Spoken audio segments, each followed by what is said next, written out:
fabriqué les centuries? Donc on les a fabriqués à partir de tout un ensemble de documents qui étaient souvent authentiques. Vous avez le mot authentique qui est assez complexe. Un document d'époque n'est pas forcément authentique. Voilà, donc il faut distinguer d'époque et authentique. Il y a des ouvrages qui sont ni d'époque ni authentiques. Des ouvrages qui sont authentiques mais pas d'époque. Donc effectivement, d'époque et authentique, c'est-à-dire par exemple, ça, par exemple, c'est un ouvrage d'époque, mais pas de Nostradamus. Donc il n'est pas authentique si on l'attribue à Nostradamus. Bon, les quatrains, il semblerait que les fameux quatrains dont on a parlé, Varenne, etc., sont des quatrains qui sont de cette époque-là. Hein? Donc ils sont pas, ils sont les quatrains, c'est assez paradoxal, mais les quatrains les plus anciens probablement des centuries, ce sont les quatrains dont on vient de parler, mais qui ne sont pas de Nostradamus, mais ils sont d'époque. Alors ils sont d'époque, mais en même temps, ils sont d'époque, mais en même temps, ils sont pris du guide des voyages et ils sont réutilisés pour faire des quatrains.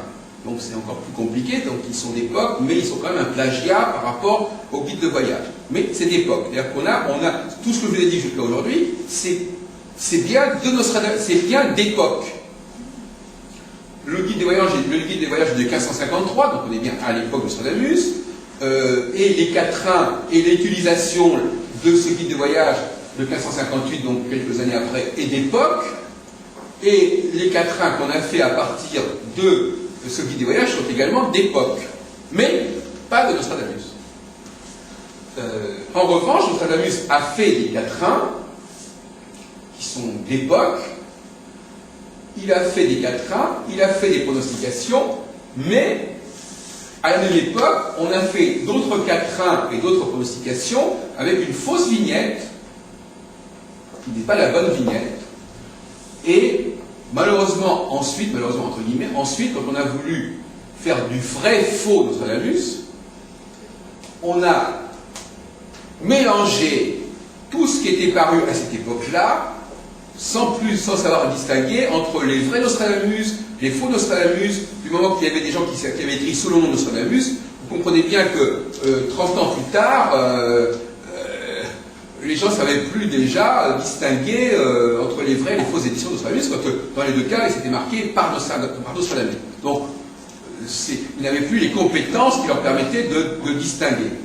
Et ils ont donc fabriqué des centuries en utilisant de fausses vignettes, de fausses iconographies, des quatrains qui n'étaient pas vraiment Nostradamus, et ils ont regroupé aussi, il faut le dire comme il est, mais ça on va en développer, ils ont regroupé tout un ensemble d'auteurs qui étaient ce qu'on appelle des néo-Nostradamus, c'est-à-dire des gens qui écrivaient à la façon de Nostradamus. Parce qu'on a dit tout à l'heure que Nostradamus écrivait lui-même des quatrains.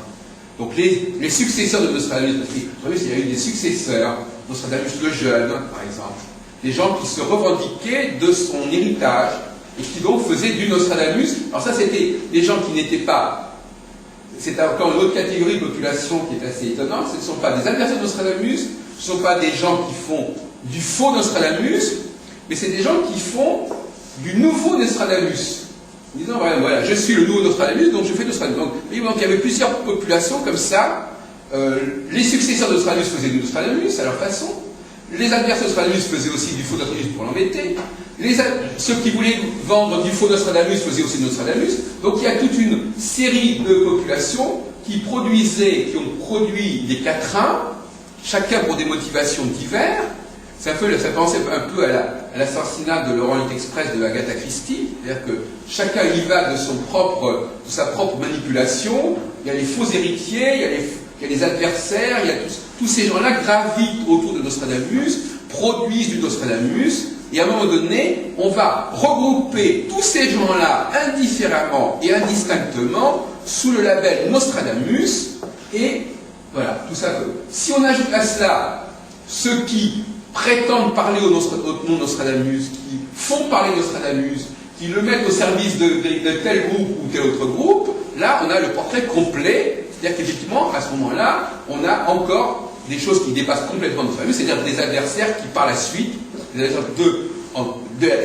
catholiques et des protestants qui s'affrontent et qui manipulent à leur tour, c'est une deuxième couche, c'est-à-dire qui récupèrent des documents et qui les modifient, comme on l'a vu tout à l'heure pour Chartres et Chartres, pour que ça serve à quelque chose et pour que ça vienne consolider le camp X et Y. Voyez-vous. Donc maintenant, je crois que vous avez quand même vu l'ensemble, tout a été bien décortiqué. En réalité, voilà le fin mot de l'affaire, tout ça, ça fait ce qu'on appelle le canon.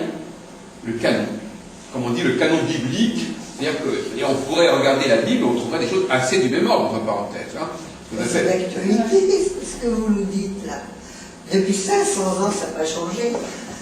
C'est l'actualité. Donc, vous êtes d'accord aussi également de tout ce méli-mélo C'est normal. Qui est-ce qui écrivait à l'époque? Qui avait la possibilité de consulter des livres, de les lire même, évidemment. En réalité, ce qu'il faut savoir, c'est que tout ça, c'est une invention des libraires. Voilà.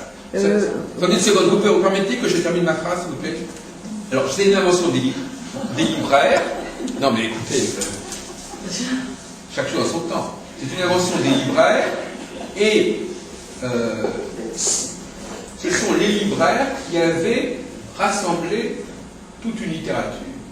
Les libraires lyonnais avaient accumulé des fonds, ce qu'on appelle des bibliothèques de librairie. Donc, parce que finalement, donc ils étaient très renseignés, ces gens-là, ils avaient hérité des anciens papiers de l'époque, voyez-vous, donc il y avait une transmission parmi les libraires lyonnais de typographie, de vignettes, de papier, etc. Et tout ça, évidemment, c'est très embêtant parce que maintenant, quand un spécialiste de la librairie des éditions du XVIe siècle arrive, il dit « Ah ben c'est très bien, c'est très juste ». Il oublie que tout simplement, les libraires avaient gardé par vers eux tout un ensemble de matériaux, de documents, à la fois au niveau du papier, au niveau de l'impression, etc., qui leur permettaient de faire ce qu'ils voulaient. Bon, alors c'est pour ça qu'aujourd'hui, il faut quand même dire les choses comme elles sont, je vous signale qu'aujourd'hui, quand même, 95% des chercheurs sur Nostradamus continuent à penser que ces textes dont je viens de parler sont bien parus en 1555, 1555. C'est-à-dire que la bêtise humaine, c'est pas terminé. On en est encore à ce stade que les trucages qui ont été élaborés par les libraires à l'époque ne sont toujours pas acceptés et reconnus par la très grande majorité des chercheurs. Bon, donc là, c'est quand même un truc nouveau. Donc, à la limite, si vous n'êtes pas d'accord avec moi, vous ne serez pas toute seule dans votre, vous n'êtes pas toute seule dans votre camp. Hein. Vous aurez de la compagnie, ça peut vous rassurer. Mais, effectivement, d'ailleurs, oui, autant être du côté du plus grand nombre, c'est parfois une façon de se partir dans la bonne direction. Et donc, effectivement... Non, pas du tout. Et donc, non, parce qu'il y a quelqu'un qui m'avait posé une question. Oui, alors voilà, alors maintenant, votre question est toujours d'actualité. Justement, ça tourne autour de ça, les libraires. Je voudrais savoir quels sont les libraires... Non, c'est très bien. Quels sont les libraires où le vrai Nostradamus a donné ses textes, ses almanachs, etc. Oui. Il doit y avoir, mettons, Lyon... Alors vous avez les noms. Regardez, madame, par exemple, ça n'intéresse peut-être pas tout le monde, mais par exemple, là, Jean Breteau, par exemple, de Lyon, c'est un des libraires attitrés de Nostradamus, par exemple. Voilà, ça c'est intéressant. Pourquoi ce que je vous dis, c'est pas intéressant? C'est tout à fait secondaire. Là, je veux dire que c'est intéressant pour des spécialistes qui veulent absolument savoir. Bon, ça peut être intéressant, mais je crois que pour la plupart des gens, ça n'a aucun intérêt, ici dans cette salle, de savoir que tel libraire de Lyon, Antoine Voland ou Pierre Breteau étaient les vrais libraires de Nostradamus, et qui avait la veuve Barbe Regnault qui était un faux libraire de Nostradamus, parce qu'effectivement, là aussi, on a identifié les vrais et les faux libraires. Il y avait les libraires qui étaient attitrés de Nostradamus, et puis ceux qui étaient connus pour étant vendant du faux Nostradamus, effectivement. Bon, ça, je peux effectivement... Et ça, c'est en quelle année? Ah ben ça, on est dans 1560 à peu près, hein. Pierre Breteau, oui, lui, il a publié la plupart tous les pronostics. Oui, il a travaillé avec Nostradamus pendant toute sa vie, Pierre Breteau et Antoine Voland. Il y a d'ailleurs son père aussi, enfin, il y a des Breteaux, etc. Enfin, les Voland, les Breteaux ont travaillé de père en fils pour Nostradamus. Bon. Vous avez trouvé le bon filon. Donc, est-ce qu'eux, ils ont fait des faux après avec des... Ah, ça c'est une bonne question. Une bonne question.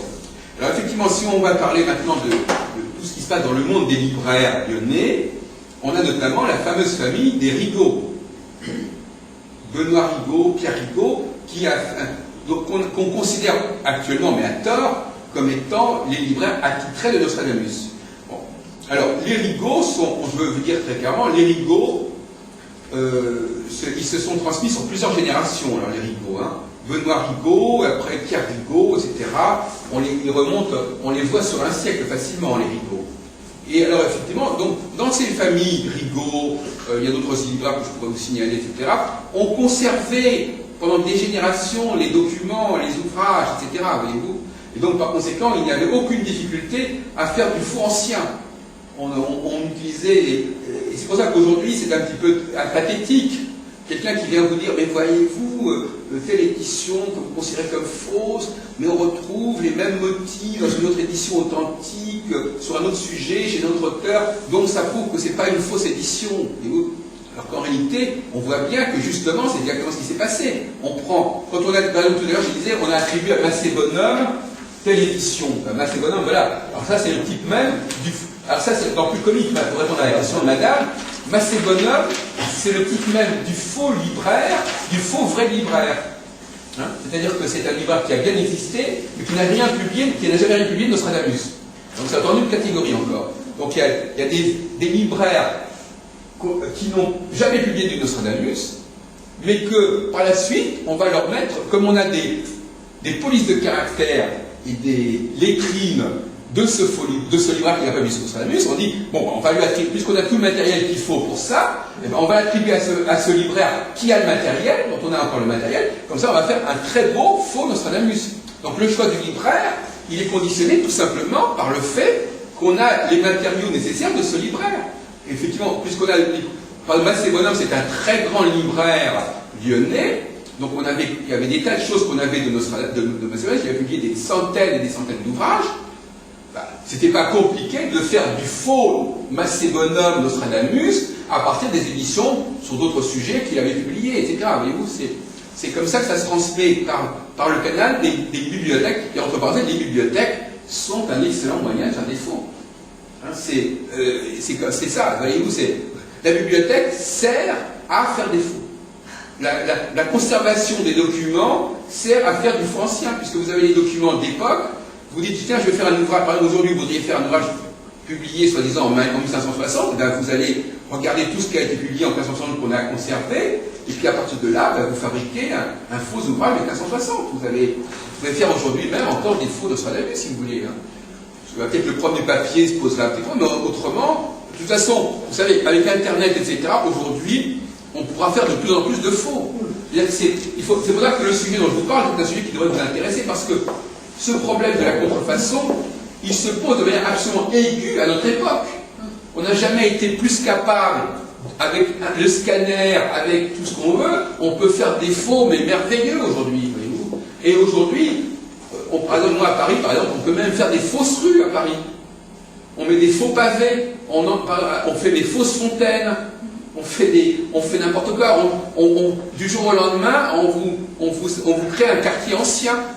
Hein, on vous prend une rue complètement bidon, on vous met des faux pavés, on vous met des faux lampadaires, des faux vitraux, et puis voilà, du jour au lendemain, la rue, elle a gagné 200 ans. Voyez-vous ? Non, mais je veux dire que ça, même dans l'urbanisme, ça se fait. Donc ce sujet n'est pas du tout un sujet secondaire, on va être de plus en plus confronté à ce problème de savoir comment distinguer le vrai du faux. Ne parlons même pas du cinéma, avec tous les trucages qui peuvent exister. Je veux dire, alors il ne faudrait pas être naïf, la question des trucages n'est pas d'aujourd'hui. Elle a commencé avec l'imprimerie. L'imprimerie, bon, vous savez, Gutenberg, au milieu du XVe siècle, ça a déjà été... Vous comprenez, quand quelqu'un tombe sur un ouvrage qui a tous les signes de l'authenticité, qui comporte le nom d'un libraire qui est existant à cette époque-là, qui comporte la date qu'il faut, qui comporte un certain nombre de choses qu'il faut, ben, il faut déjà être relativement calé pour pouvoir s'apercevoir que c'est un faux document. Hein.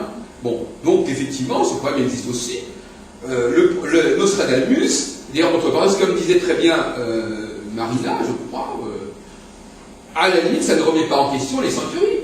C'est la seule chose, c'est qu'au lieu de dire qu'elles ont été mises en œuvre clôturé, si vous voulez, ce qu'on appelle la clôture du canon, au lieu que le canon ait été clôturé au milieu du XVIe siècle, on peut dire que globalement, il a été clôturé au milieu du XVIIe siècle.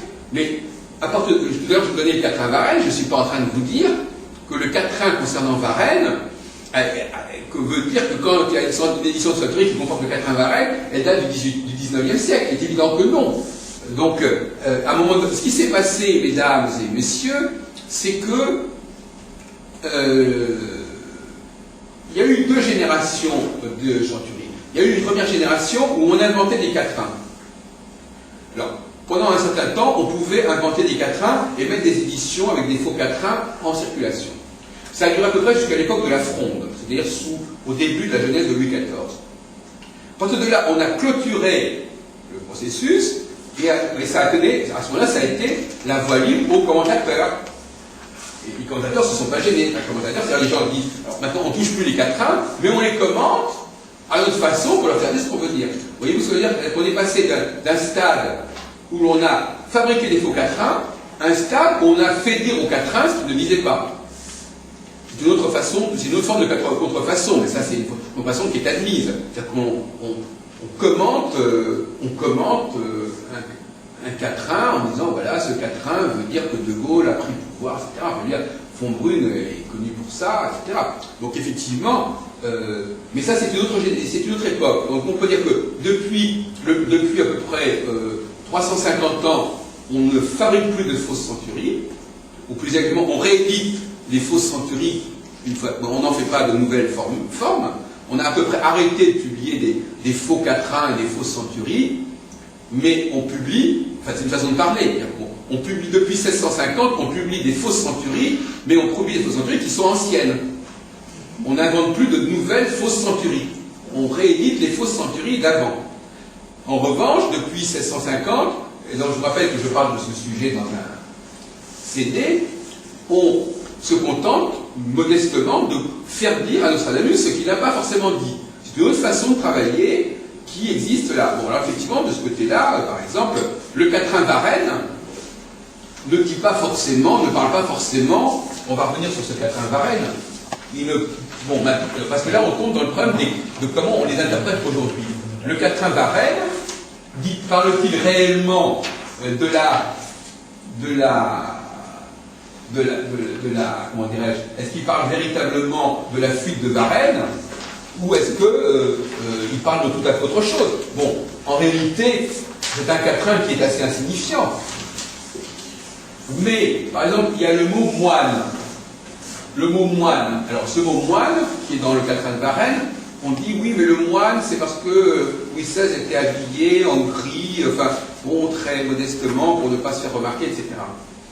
Mais le mot moine, en fin de compte,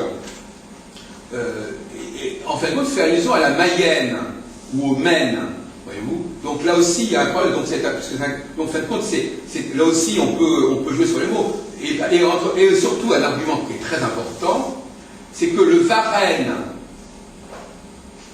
de ce quatrain n'est pas le Varenne où Louis XVI a été arrêté. Le Varenne de ce quatrain est un Varenne qui se trouve en Bretagne, et tout le contexte du quatrain le montre, et ce n'est pas le Varenne en Argonne où Louis XVI a été arrêté. Effectivement, tous les lieux dont on a parlé tout à l'heure concernent un itinéraire qui n'a rien à voir avec l'itinéraire suivi par Louis XVI, c'est un itinéraire qui passe par la ville de Rennes, tout simplement, n'est-ce pas? Donc on est aux antipodes, on est à l'ouest de la France et pas à la frontière allemande. Donc là aussi, on voit bien que ça n'a rien à voir et que c'est une simple coïncidence qui joue. Mais les coïncidences jouent un rôle essentiel dans la fortune des éditions centuriques. Vous avez par exemple l'histoire de Chartres. Bon, malgré tout, comme disait tout à l'heure Madame, on pourrait dire, oui, bon, il y a une lettre qui a été changée. Bon, s'il n'y avait pas eu cette ville de Chartres, alors évidemment, il faut dire les choses comme elles sont. Quand on fait mettons-nous un instant dans la peau des faussaires. Bon. Là, je ne parle pas de la première génération de faussaires, je parle de la deuxième génération de faussaires. La première génération de faussaires, ils fabriquent des faux quatrains. La deuxième génération de faussaires prennent les quatrains qui ont déjà été fabriqués et les modifient pour qu'ils disent quelque chose de plus. Voyez-vous, il y a toute une complicité, une conspiration dans la contrefaçon sur plusieurs générations. Donc effectivement, la première génération lance des faux quatrains. Alors je récapitule. Il y a un premier état, un adversaire de Nostradamus qui lance des faux quatrains en se servant d'un livre. Bon. Donc ça, il fait ça pour s'amuser, il met des quatrains comme ça. Voilà. Deuxième génération, le quatrain, on va l'intégrer par erreur dans le corpus des centuries. Parce que c'est du quatrain, parce que c'est paru sous le nom de Nostradamus, etc. Troisième génération, on est à ce moment-là dans les années 1592-94, on est dans un combat politique, Nostradamus est utilisé pour le combat politique, il y a l'équipe qui est du côté de Henri IV, qui recherche des quatrains, et qui dit, bon, on veut essayer de faire un quatrain qui indiquerait la fortune, la gloire, le couronnement de Henri IV. Et un qui dit, ah tiens, regarde là, il y a le mot chastre là dans un quatrain. Bon, il n'y a pas grand-chose, on change chastre en châtre, et puis voilà. Et puis à ce moment-là, on a un quatrain qui veut dire quelque chose, et puis on n'y va que du feu, etc. C'est-à-dire qu'effectivement, il y a toute une conspiration comme ça qui se fait. Je vous donner un autre quatrain il y a une chose qui est intéressante. On a compris. Excusez-nous. Oui, non, mais c'est très important. On a un dîner au bout de Voilà, monsieur. Allez, au revoir. Merci. Ça a été transformé, c'est comme la Bible. Comment? C'est comme la Bible. On peut dire un pourcentage qui serait vrai à quel pourcentage? Écoutez, bon, pourcentage. Je peux répondre à cette question si vous voulez. Un pourcentage, mais pour dire est-ce que à peu près ou finalement tout a été transformé? Alors, c'est une question qui est assez délicate, en fait. Je vais y répondre. Je voudrais terminer sur ce point, parce que ça, c'est encore une question subsidiaire assez spéciale. Bon, là, voyez-vous, c'est un collage très intéressant. Vous qui êtes intéressé par la numérologie, c'est intéressant. Nous avons le quatrain 86. Et là, nous avons le quatrain 86. Alors, c'est intéressant. C'est la guerre des quatrains. Le quatrain 86 de la centurie 4, donc de la centurie des adversaires de Henri IV. Et là, le quatrain 86 de la centurie 9, donc les partisans d'Henri IV. Eh bien, ces deux quatrains disent la même chose, mais chacun à sa façon. L'un dit, on va dire, ça veut dire que le mot 86 n'est pas là par hasard. Ils se répondent. Pourquoi? C'est-à-dire qu'en fin de compte, ils faisaient ping-pong entre eux. Quand il y en a un qui écrivait un truc, l'autre écrivait un autre truc, et puis voilà, ils faisaient du ping-pong. Alors là, par exemple, il est indiqué l'an que Saturne, alors là on est dans l'astrologie d'ailleurs, l'an que Saturne en eau sera conjoint, donc la conjonction de Saturne avec un signe d'eau, avec Sol, le soleil, bon, le roi fort et puissant, à Reims et Aix sera reçu et oint. Tout le monde a compris ce que ça voulait dire. Couronnement du roi à Reims. Et loin, vous savez que loin, c'est l'onction impériale, etc. Donc, on a un quatrain qui annonce un couronnement à Reims. Et l'autre qui annonce un couronnement à Chartres. Pourquoi? Parce que, justement, les adversaires de Nostradamus, de Henri IV, voulaient faire couronner un autre roi à Reims. Et pourquoi est-ce que, à votre avis, Henri IV s'est fait couronner à Chartres et pas à Reims? Parce qu'il ne pouvait pas aller à Reims. Parce que Reims était occupé par les adversaires d'Henri IV. Et donc il s'est replié sur Chartres qui faisait partie de voilà. Bon, donc on va continuer. Donc effectivement, vous avez les adversaires. Donc il y a premièrement, il y a ceux qui veulent faire élire un autre roi de France que Henri IV. Ils ont choisi d'ailleurs le duc de Lorraine. Enfin, en fait, il y a toute une querelle dynastique à ce moment-là. Ils ont choisi le duc de Lorraine, d'où d'ailleurs toute une polémique qu'on a vue tout à l'heure, les Bourbons contre les Lorraines. ils mettent en circulation un quatrain où ils annoncent un couronnement d'un roi de France à Reims, et d'ailleurs aussi à Aix, parce que Aix-la-Chapelle, qui est la ville où étaient couronnés les empereurs. Or, les Lorrains pensaient qu'ils allaient pouvoir à la fois devenir roi de France et empereur, parce qu'ils se croyaient descendants des Carolingiens. Alors, face à cette affirmation d'un quatrain 86, 4e centurie 86, les partisans de Henri IV, ils ont dit, on va faire aussi un quatrain 86, c'est un clin d'œil comme ça, et nous, on va annoncer le couronnement d'un roi à Chartres. Donc, ils faisaient le ping-pong comme ça. Donc, c'est pour ça vous dire que le moins qu'on puisse dire des centuries, c'est que c'est une œuvre collective. Ça, c'est le moins qu'on puisse dire. Hein. Quel que soit l'auteur, c'est une œuvre collective. Il y a un très grand nombre de gens qui ont participé, des camps politiques opposés, des générations successives, des intérêts successifs. Croire que c'est un ouvrage d'un seul tenant, d'un seul auteur, ça relève du délire. C'est un travail successif, c'est un travail collectif qui représente, qui est le reflet des luttes politiques et religieuses de la fin du XVIe siècle. Je crois que c'est assez bien démontré. Bon, maintenant, pour répondre à une question qui a été posée sur la proportion de documents authentiques. Alors, premièrement, une chose que je dois vous dire, qui est assez comique d'ailleurs, c'est que même les quatrains qui sont parus dans les almanachs de Nostradamus ne sont probablement pas de Nostradamus. Pourquoi? Parce que Nostradamus, il faisait faire ses quatrains par d'autres que lui.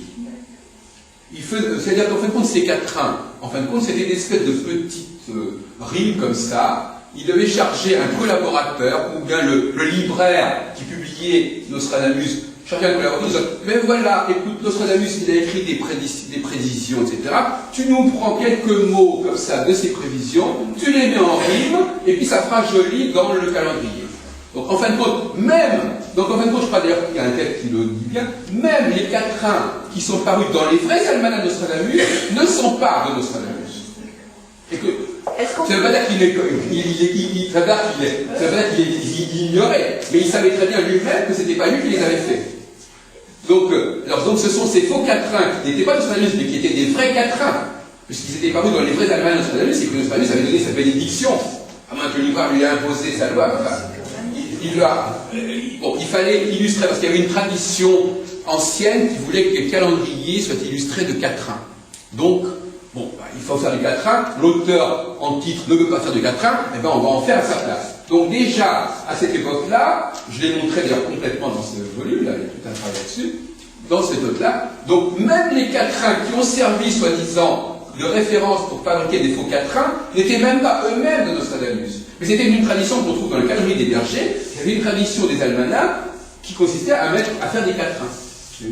Donc, ces quatrains, d'ailleurs que par la suite on a intégré dans certaines éditions de Nostradamus, des centuries, en disant voilà, ça ce sont les quatrains des almanachs, même ces quatrains-là, qui sont authentiques, puisqu'ils sont parus bel et bien sous le nom de Nostradamus, avec la bénédiction de Nostradamus, n'étaient même pas eux-mêmes Nostradamus. En fin de compte, je crois que Nostradamus, ils n'étaient pas du tout l'homme des quatrains.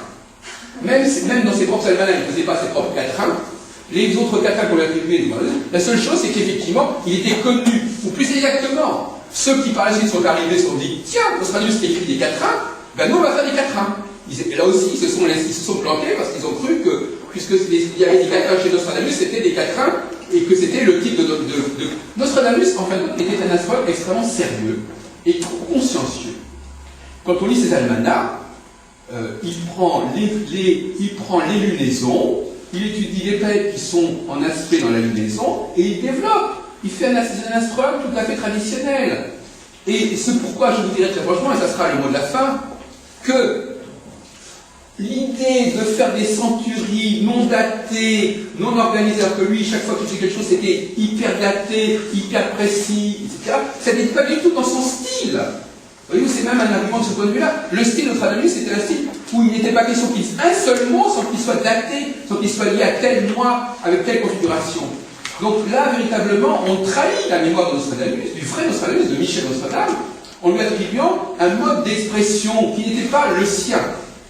Donc Nostradamus lui, c'était un vrai astrologue. Bon, il y a des gens qui ont critiqué ses méthodes d'astrologie parce qu'il était parfois pas très précis dans ses calculs, mais c'était un astrologue confirmé, confiant dans l'astrologie, qui faisait un travail qui n'était pas très original, hein, comme on ferait aujourd'hui. Hein. Voilà, on regarde les conditions planétaires, les éphémérides pour tous les 7 jours, avec comme dans un calendrier, vous savez, le quartier de lune, premier quartier, deuxième quartier, etc. On regarde les planètes qui sont à ce moment-là, et puis on discute là-dessus.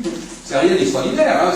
C'est un astrologue tout à fait moyen, tout à fait banal, qui était probablement bien en cours, d'une certaine manière. On pourra revenir là-dessus sur la question de sa prévision. Personne n'a levé ce lièvre, la prévision de la mort d'Henri II en tournoi, etc. Bon, enfin bon, tant pis, on en parlera peut-être tout à l'heure quand on ira à Antibes. Mais je crois que le respect de la mémoire de Nostradamus consisterait à cesser de lui attribuer tout ça, même si effectivement c'est flatteur. Je pense qu'il doit se retourner dans sa tombe chaque fois qu'on lui attribue toute cette littérature. Voilà. Merci. D'accord, merci.